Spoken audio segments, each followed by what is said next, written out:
This is Unexpected with Hannah Love. In this podcast, you will gain a new perspective of how God loves you enough to call you to things that you couldn't have imagined for yourself. Hello, everyone. I have another special guest for you today. I have in front of me Gabby Barrett. She is a mama and a wife. First and foremost, she is also a singer and songwriter and has a heart for the Lord. I love this lady, and I can't wait to hear all about your unexpected today. Gabby, thank you for coming in. I'm excited. Thank you for having me. It'll be good. Well, could you have imagined that your life would be here, like doing the things that you're doing today, singing and being a mama of almost 3? Congratulations. Thank you. Thank you. Baby number 3. Yes, I'm doing good. No. Short answer, no. 5 or 6 years ago, I would have fallen on the floor if somebody could have shown me kind of what the next few years were going to look like for me.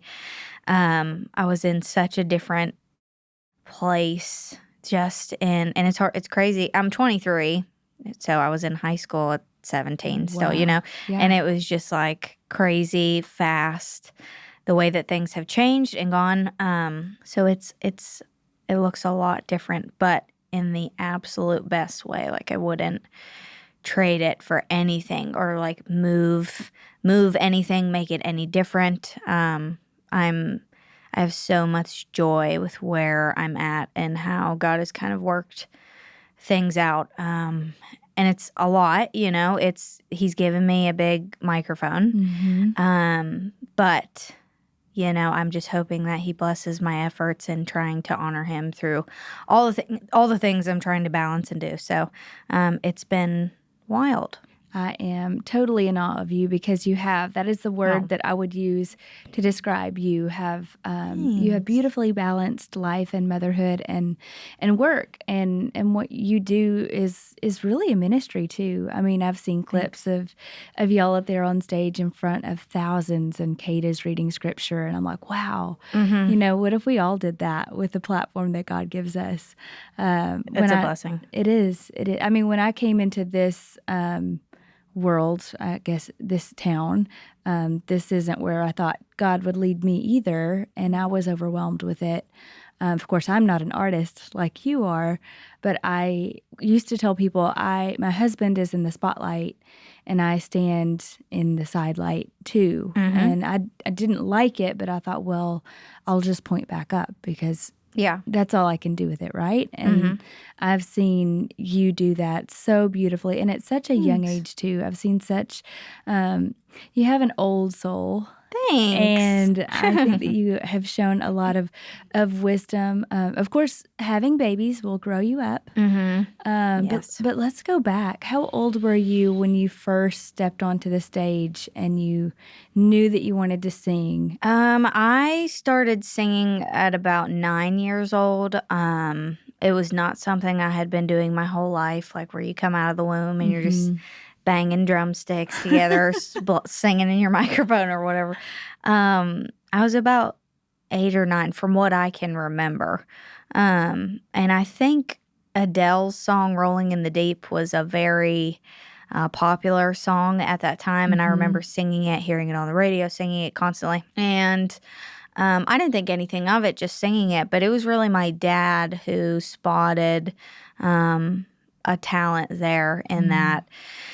And he recorded me singing and just thought, this may be a little advanced for a 9-year-old, I guess that's what he thought. And so he recorded it. And shortly after he had recorded it and started maybe thinking about that and didn't know what was going to come from it, we would go, I don't know if you ever did this, but being from Pittsburgh, there was just tons of schools and fields to go up to, and a lot of people worked out at those. Like you walk the track and you run up the steps and all the things. We did not. I mean, okay. I grew up in really rural Arkansas. Like we had 180 people in our town. Okay, so no. We didn't gather a lot other than church. Okay. Potlucks. Okay. Yeah, so I grew up super city. I was like 15 minutes from downtown. Okay. In Pittsburgh, Pennsylvania. And so anyways, we would go and like walk the field. Sometimes we'd go with my parents or not. And I had went, it was me and my dad.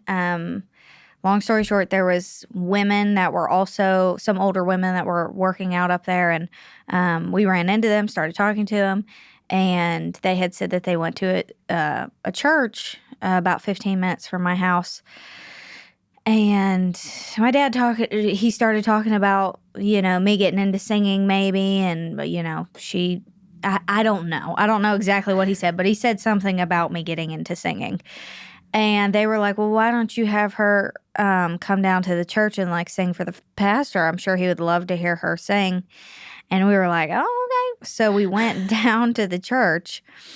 And we met in his office, and he's like, okay, so little birdie told me you can sing. And I'm like 9. I'm like, I don't know. Sure.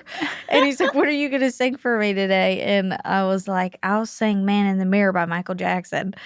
And that's so a song. Funny. That's a song that I tackle. And so he starts playing like the organ, and I'm singing, and about halfway through, he just turns around and he's like, oh, girl, you can sang. It was so funny. And then that's the day that like changed forever. I stayed at that church for about 2 years, and a group of women just like worked with me all the time, just showing me what I was able to do vocally. And then after those 2 years, so I was probably about 11 or so, I started doing, that's when I started going and doing like the national anthem for like the home baseball team or the Steeler game or basketball games at high schools, and then trying to do shows at restaurants or whatever it was. So were you writing your own music at the time? No, not really. I didn't get into that until later, probably 13, 14, 15, but I still didn't even... What I know now compared to then, it's just like I don't even consider it. Sure. But, but I mean, to be that young and to start there, I mean, most kids aren't. So that is something. And good on your dad for calling that out in you. Thanks, that's Dad. something that Shay and I, we pray over the boys, is help us to steward the gifts that God has put in them and to call out those gifts. Because that's important. Sometimes it takes someone who's not us to say, that's really special about you, and you can do that if you want to do that. So good on your dad for doing that. Yeah, to help your kids kind of thrive and flourish is definitely a job as a parent. So I'm thankful for that. Yes. So I started doing shows, and then fast forward, I did shows for about 6 years, and then my dad and my sister we were all just very tight-knit at that time. We would go and plug up the laptop and like do cover tracks from all types of different genres. It was like you had rock, and then you had R&B, and then you had country, and country was definitely my favorite. And then when I was about 17, I got scouted to do American Idol. How did that happen? Were you like in a mall, or were they at an event you were singing at? They found me on YouTube through YouTube videos. They had people scouting like the internet for talent, and I thought it was spam. I was just like, there's no way this is real. Like American Idol producers, like, and then you do all the preliminary stuff of you go on and you sing for them on the laptop or whatever it is, and then they decide if you can kind of move on to be in front of the judges. And I did that, and ended up third on that season, and then met my husband on that season, and and then the journey has just been crazy. I didn't realize that you and Cade met on that season. We did. Okay. Yeah, he's from Texas. I'm from Pennsylvania. It was just like God's guiding hand in that. He was known as like he did rock music, so he was really into. He looked like just like a young dude out of the 70s. Like he wore the button-down shirts, the long hair, like the skinnier jeans and the boots, and really, really talented at guitar.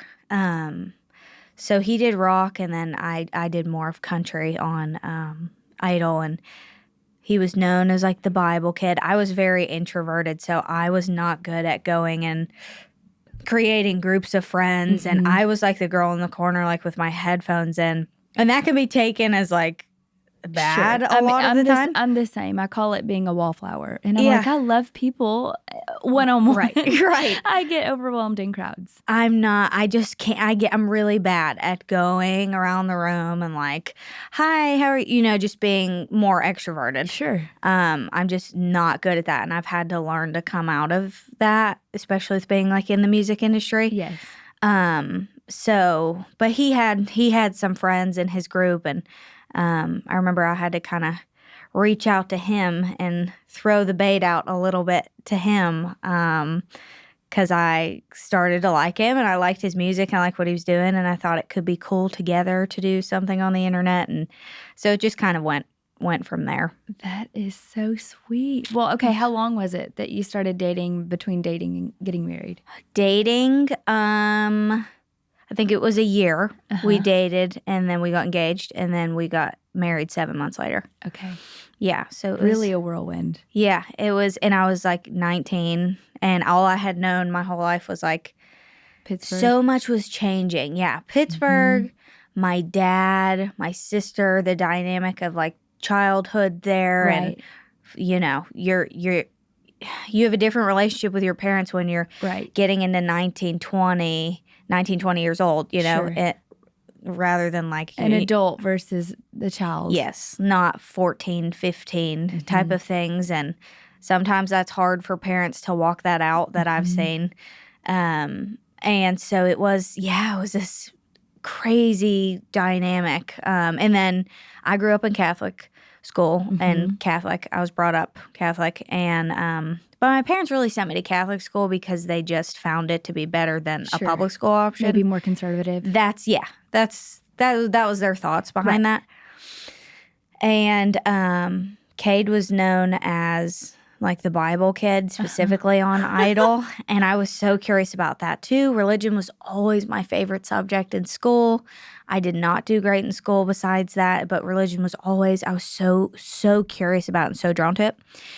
And even growing up in Catholic school, I did not have a Bible in my house. I didn't have a regular, solid Bible in my house. And when we started dating, he gifted me a Bible. And I started reading it. I'm like, I don't know, 18 at the time. And I started reading it. And it was just like this fountain. It was like God turned the switch on. He, you know, like I could hear, you know, when he talks about like my sheep will hear me and they'll hear my voice. Yes. And it was like that. And then I just wanted to keep reading it. And it just completely changed me from the inside out. And it's amazing where God's led everything with my relationship with him, my relationship with Cade, kids, music over the past like 5 years. Wow. Your whole life has been unexpected. Yeah. Sounds like. Yeah. What do you think has been like the number one turning point for your life? Do you think it was Idol? Do you think it was marrying Cade? Do you think it was becoming a mother? Probably American Idol. It was and forever will be a huge highlight. You know, it's not the whole story, but right, a milestone. Yeah, for sure. And but a lot kind of transpired from that, you know, like getting a management deal and then getting into town and then meeting my husband. And then the 6 years before I did American Idol, it was all just singing in a mall, singing in a Chick-fil-A, singing in a grocery store. It just took everything to the next level after getting off of that. So I think that was a very large turning point for me. I mean, Shay and I were talking about this morning, actually, because it grows you up being in this industry. Shay left home when he was 18 and from a really conservative small town and household and grew up in church and loving Jesus and then entered, you know, the real world. Yeah. And so you kind of are forced to like grow up and be an adult and make grown-up choices. Yep. And all that comes with it. And then you throw in marriage and buying a house and becoming a parent and then deciding, you know, where you're going to raise your kids, how you're going to raise your kids, all of those things. How do you and Cade manage balancing what you do and your life on the road with your hearts for the Lord, because I so admire the way that you two Thank have you. handled your journey Mhm. and your parenting and just all of it. Thank you. And I think a lot of women could look at you as an inspiration to balance both motherhood and doing that in grace, but also doing something on a larger platform for the Lord. Do you have any advice for women or people or mamas that are out there struggling with, maybe I can only do one? Yeah, I mean, oh gosh, there's a lot of different ways to go with that. I definitely try my best. It's not perfect, but I rely on just walking with the Lord a lot and his guidance in that. He has really done the work in both of us, and thankfully has kept us faithful to his word, and to being in a sound church and all of those things, which are, as a Christian, crucially important to be in, especially in an industry like this, if you're wanting to survive it while representing and honoring him. That's right. It would be nearly impossible to be a Christian and not seek counsel from other people, have the right people around you, and most importantly, to have God's word in front of you and to constantly be in that, to find to have that be like your center point, your north on your compass. So that's really what I do, and I'm really thankful to have a husband that helps and balances this so much more. I couldn't imagine doing it all by myself, so I'm really thankful that God has worked that out to where we're compatible in music. We do so much music together, and then we're so much on the same page about the Lord and about what our mission is in music, and trusting that God will keep our hearts pointed in the right direction by reading his word and by always renewing our minds with it and our hearts. Also, not holding everything in such a tight grip, because God will break your hand if he has to, That's right. you know? And so, and I don't want him to have to break my hand, you know? Yes. So, yeah, just kind of letting him show me, like, what do you want me to do? Where do you want me to go with this? How long do you want me to be in this? Kind of just letting him guide, because I think if he didn't want us to be involved in music, or he didn't want us to be involved in something, I think he makes that very clear. And he's proved himself time and time and time and time and time again, just in basic examples of my life and my husband's life.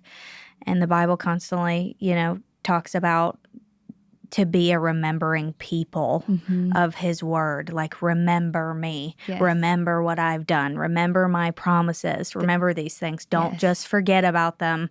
As soon as I come in and save the day, and then you forget, and then come in and save, and then you forget. The Israelites did it. Yes. And for hundreds of years. Yep. Thousands of years. Yeah. It was, that's actually so funny that you said that, because we're going through a bit of Deuteronomy in my church's Bible study, and that's what we're going through right now is the Israelites and them wandering for 40 years, and Moses kind of having to step in, and how the Old Testament is such a lot of people think like the Old Testament and the New Testament, they're different gods. Like, it's like, oh, Jesus came, but the Old Testament God was so mean, or so whatever, so opposite to the New Testament. The Old Testament is filled with pictures of Christ to come. And then you see him coming all and fulfilling all of that in the New Testament. And so just to try to really be a remembering people, really seeking out God and walking in the truth, because you're either walking in the truth or you're walking in darkness. And when the Spirit's in you, it's like yeast in a loaf. That's right. It works just from the inside out. Bit. Yep. So it's working its way inside and out, and you're going to see that within somebody, that is Spirit-filled. And we try to be those people, and we try to be intentional about what we do in music, what we talk about, how I dress myself, how what are my children going to think when they look back on this? Mm-hmm. What have I left them? What do I want them to know about mom? Well, Right. all these Yeah. things. So I try to think about all of that and take that into consideration while just letting the Lord guide and being in the Word and trusting Him with what He's doing and staying firm and bold in Him, regardless of what that counter is going to be, which is Gosh, hard. that is hard. That is so hard. Have you encountered do you have any specific, and it's okay if you don't want to get into it, but if there's anything that comes to mind that was a specific moment where you had to stand firm and be bold Sure. versus, just going with what the team suggests you do. Yeah. Or because I know that life. I mean, there are so many other people behind the scenes that are involved. Yep. And especially when you do what you do, people who rely on you for a paycheck because they're a part of, the team. And then you feel responsible for that too. And so they should be considered, but at the end of the day, it's you and Cade that get to make those decisions. And I love that because you are so intentional about keeping God the focal point and the center point, that you don't drift into, I think what a lot of people drift into because people want to stay relevant or they don't want to offend someone. Right. So something I can think of is, I won't get into specific songs, but there's been large song opportunities that have come in for me to duet on or be a part of. And something between myself and my husband, and I respect him a ton, and I listen to what he has to say, and I think he deserves that. And the Bible talks about us doing that for our husbands. And there's been songs that are just not appropriate to sing wording wise that are just not, and I can't draw that like these love songs that are really intimate, like wording wise. And then when you accept a song, right, there's obligations that goes along with it that you could sing it on award shows together. You might be doing interviews together. What does that look like on the stage? What does that dynamic look like if I'm singing with another man? Is that going to make my husband uncomfortable? Probably. And I respect him and love him so much that I'm not going to jeopardize my marriage to do a duet with somebody. I care about this a lot more. And I pray and hope and know that God will bless my efforts in trying to keep my marriage straight and not just for a duet or whatever it is. So wise. Because what you're doing is you are putting boundaries around, wise boundaries around your relationship with your husband. And I wasn't even married. This is a story that people don't know. I wasn't even married to Shay yet. We had been dating for a year, and I drove him to the airport. We were dating long distance from Arkansas, and I drove him to the airport to fly to Nashville to shoot a music video for one of his new songs. And he'd written it for me. And on the way to the airport, he said, "Oh, this is the treatment," which for you who don't know, treatment is basically like the script for the music video. And it involved another girl who was playing essentially me in the music video. And that's not what I signed up for. At this point, we knew we were getting married. We'd looked at rings. But I was kind of like, I was hesitant to even date him because of this industry and what it represented to me and like my past. Sure. And so that was a moment for me to be like, this isn't what I signed up for. You're not an actor, actually. Right. You did write the song. You are able to voice your opinion on what you're able to do and what you're not comfortable with. Right. And I pretty sure he got off the airplane with a really long text message from his sister because I told her about it and she was maybe more angry than I was. And I kind of was just like, you know what? You make your decisions and we'll see how this goes. But at that point, I had kind of made my decision. And I was like, if he does this, then I'm out and I'm good, because this isn't what I signed up for. Right. And one day when we're married, this was the conversation I had with him. Right. One day when we're married, how embarrassed will I be telling our kids that like daddy is singing that song to someone that's not mommy, which sounds immature, but for me, that was my boundary. Sure. That makes sense. And I think it's very wise. I've actually wanted to do an episode on boundaries, so I love that we're covering this. Yeah. I think it's really wise for boundaries to be in place, and even to have them in place preemptively. Before a situation comes up, let's just say these are our rules for the rest of whatever. And of course, you can change them, but sure, discern that, discern whatever comes up and discuss that. No, I agree completely. I mean, God sets boundaries in his own character and in the Bible. Like a lot of people, I've heard a lot of people say, don't put God in a box, but God puts himself in a box. He tells you who he is. He tells you what he likes. He tells you what he doesn't. He tells you how to honor him and how he's made life to work and how he's expected husbands and wives to be to each other, how he expects children to be to their parents. And, so it's like, yes, very healthy. I treasure my marriage and my relationship with the Lord the most. I'm thankful that God has instilled in me. I think my husband has said this, and counselors have said it when we've sought counseling about stuff. They were like, you're both like strong-willed people. So I think God has blessed me, thankfully. I'm thankful for that in this industry. Yes. It would be so difficult if it was just like a wavering thing all the time.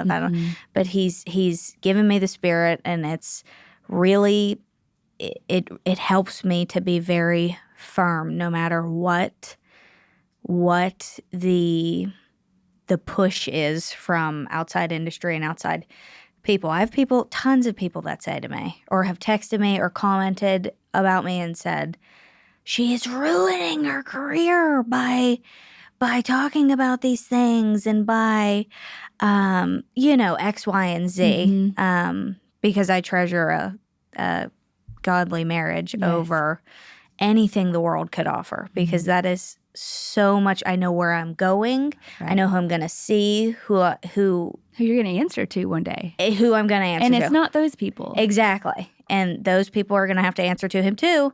And so I'm trying to do the best with what I've been given for him. So it's an interesting thing, just walking kind of day by day and figuring that out.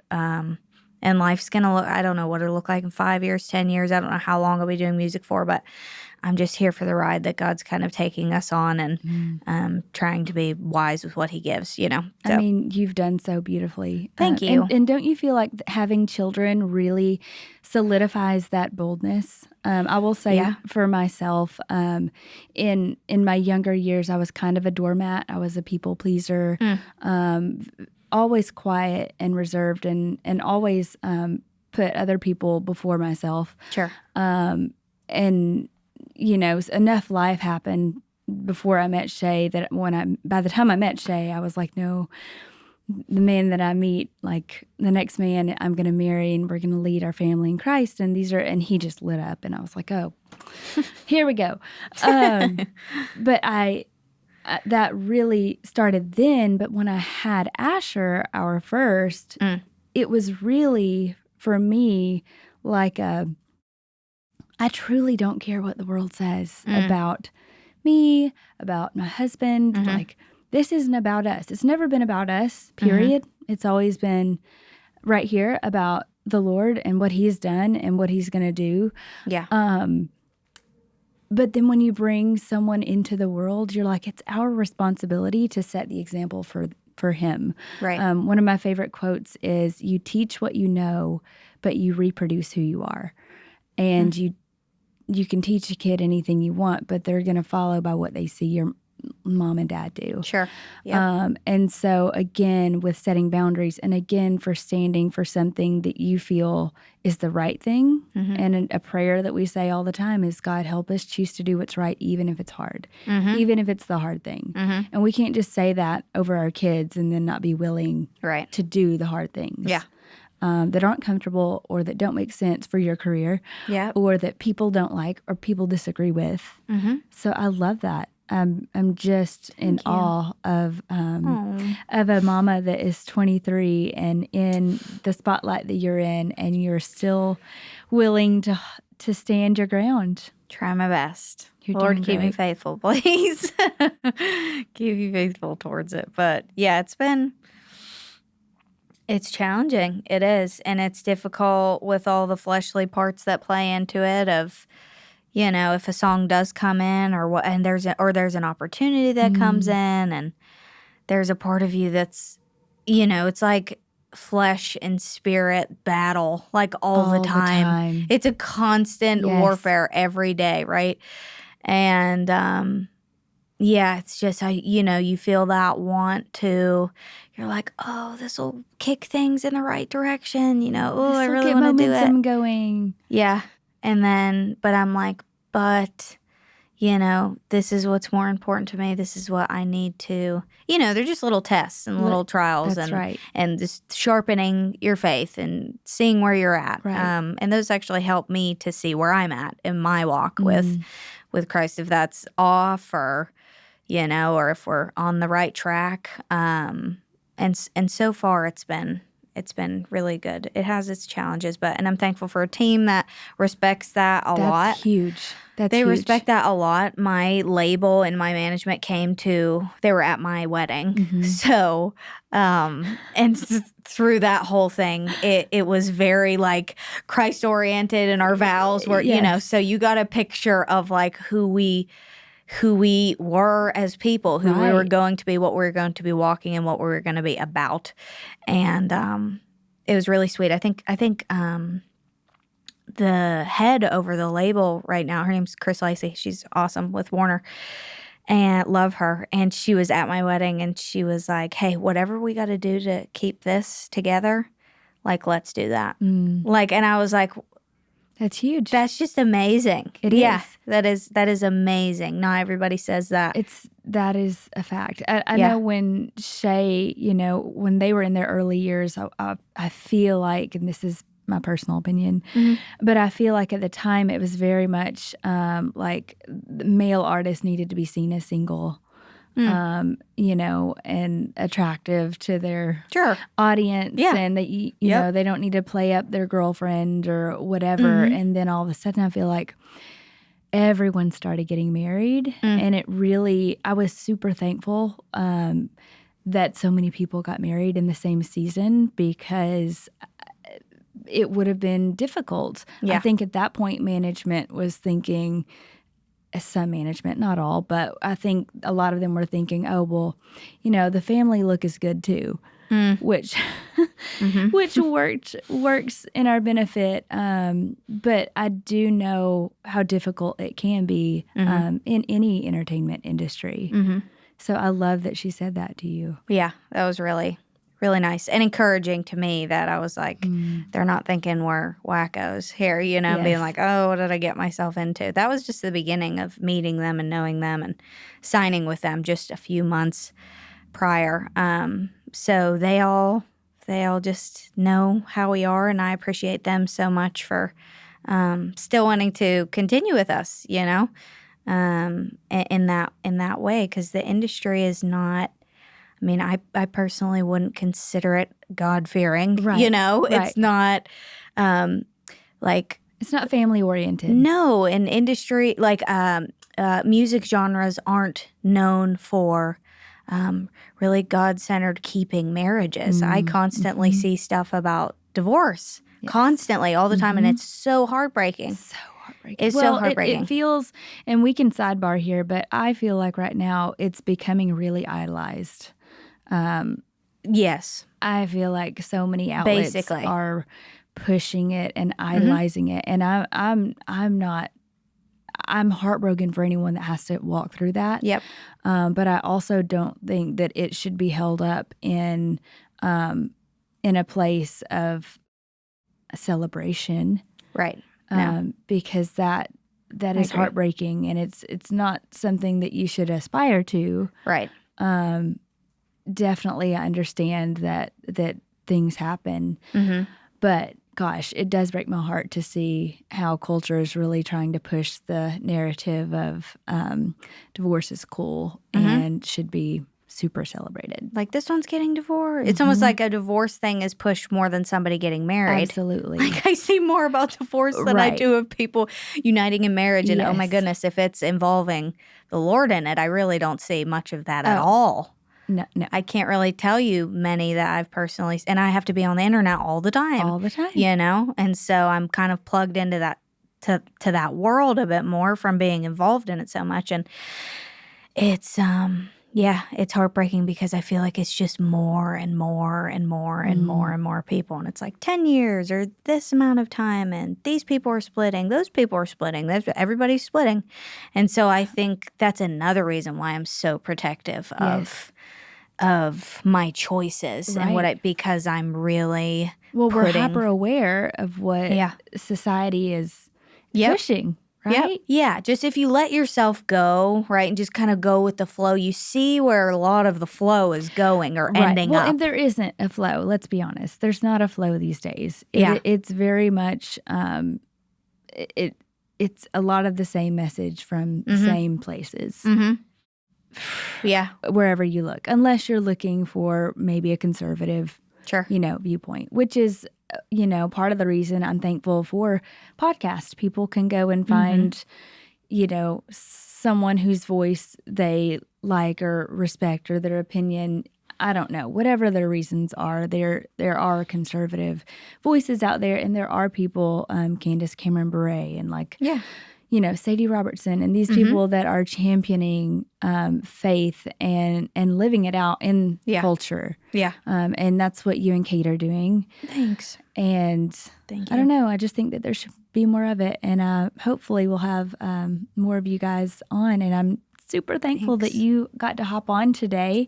Thanks for having me. Did I see you making bread on your Instagram the other day? Probably. I don't. I try to make bread. I'm getting into my bread making. I tried it too. Okay. I'm trying to enter that era, but also I'm not good at it yet. Enter that era. Trying to get more in the homesteading thing. Same. So I've got some basic. There's so much science to it that I didn't I'm not realize. a science person, and I'm like, this is why I'm bad at bread. Because I'm not either. I was bad at science. Yep, I wasn't great at science either, and there's a lot of science to it with different flours and proteins, and I'm just learning that as I'm diving into the baking thing more, even with cookies. You probably saw me it was cookies, so being in this time around pregnant, third time around pregnant, I've really been, and I'm more of like a cake girl over cookie girl. Same. But for some reason, I just really want chewy chocolate chip cookies. Yes. And so I've been finding different recipes for them because there's 1,000 and trying them. And I have not found one that I'm just yet. No. I'm so far deep into it that I'm like, maybe we should buy our own millet and grain, and make your flour, basically. My flour. Wow. Because good for you. I haven't gone there, but I'm like, maybe there. For Christmas, okay? With mom with 3 kids, who has the time? But let's make the time, because I read or I heard that if you freshly mill it, that the flour retains more of its nutrition if you do it right away. Okay. Which makes sense. It's kind of like having something on the shelf that's probably lost some of its nutritional value. Yep. So it makes sense, but I can't say that me and my science background are going to get there. I'm not there yet either. I also saw a funny the other day that said that chickens are the gateway drug to homesteading, and I'm like, they're not wrong. We might get chickens too. I want chickens so bad because I buy pasteurized eggs. We do too. The pasture raised, we do too. Grass fed eggs all the time. We need to get chickens in Texas. We split time between Nashville and Texas. I knew that you did. We go back and forth to Arkansas as much as we can, but Asher's in first grade now. So Okay. Yeah.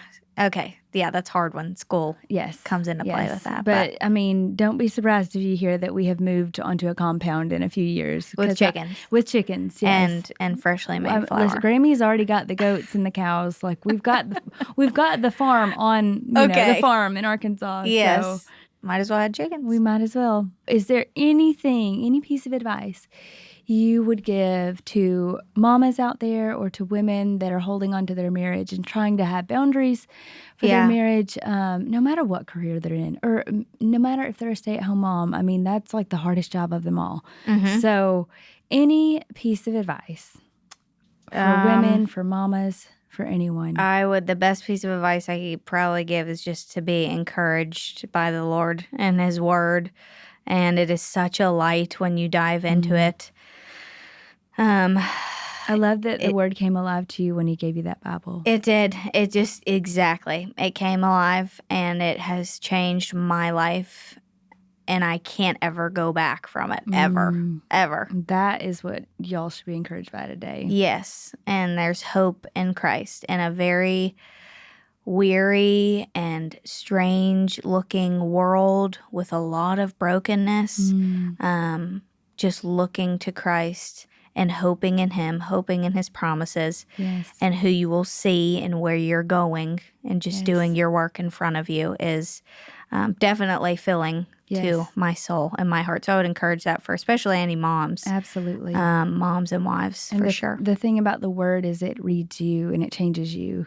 Yeah. Like that's what it does. It's not you going and necessarily finding answers for the world, but it's going to change you and your heart and your perspective and the way you see the world and how God wants you to see it and react to it, even as a mother and as a wife and as a child of God. Gabby, thank you so much for coming on. Thank you. I love you, and I can't wait to see all the things that the Lord has in store, because I know that you are faithful. You have been faithful, and you're going to move mountains. You're going to change lives. You're already doing it. Thank you to Cade, who allowed you to be here today, and my lovely husband. To your babies for missing their mama today, and for this new babe on the way. New babes. Another girl? Another girl. Okay. I don't know anything about girls, so I'll come visit. I'll come visit, and I'll bring some bows, because we don't have bows in our life right now. Perfect. Yeah. Perfect. Well, thank you for being on. Thank you very much. Good to talk to you. Bye, guys. Thank you so much for listening today. If this episode has encouraged you, please feel free to share the show with your family and friends. There's a lot of stuff going on in the world today, and my hope is that this show is a candle in the dark.